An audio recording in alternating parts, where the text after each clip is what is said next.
In 1872, two rough-looking prospectors walked into a San Francisco bank. Their clothes were dusty, their boots were worn thin. They looked like men who had spent years wandering the American West. Their names were Philip Arnold and John Slack. They carried a small pouch. Inside were uncut diamonds, rubies, and sapphires. They claimed they had discovered a secret valley somewhere in the West, a place where gemstones were literally lying in the dirt. At first, nobody believed them, but the stones were real. Word began to spread through San Francisco's financial elite.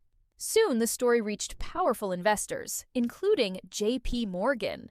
Millions of dollars were potentially at stake. So the investors did what powerful men always do. They sent experts. Geologists and jewelers examined the stones.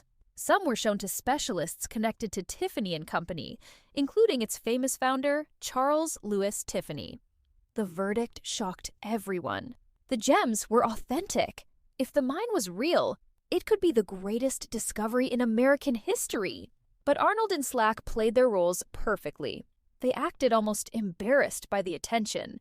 At one dinner party with wealthy investors, the two prospectors sat quietly while bankers and financiers excitedly discussed the millions the mine could produce.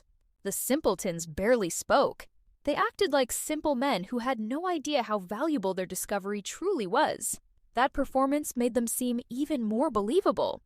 Finally, the investors demanded to see the mine.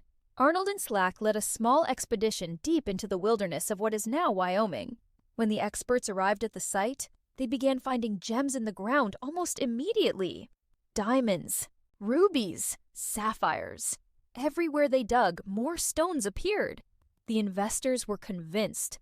A company was formed and nearly $10 billion in modern value began pouring into the project. But the truth stunned everyone. Before the trip, Arnold had traveled to Europe. In the gem markets of Antwerp, he quietly bought loose diamonds and other precious stones. Then he and Slack scattered them across the remote valley. They hadn't discovered gems in the ground. They had planted them there. For months, the illusion held, until a geologist finally noticed something impossible. The stones were from different geological regions around the world. They could never have formed together in the same place. The mine was a hoax. The discovery, now known as the Diamond Hoax of 1872, but by the time the truth emerged, Arnold and Slack had already walked away with a fortune. They didn't beat the system with force. They beat it with something far more powerful. The investors believed they were outsmarting two ignorant miners who didn't understand money.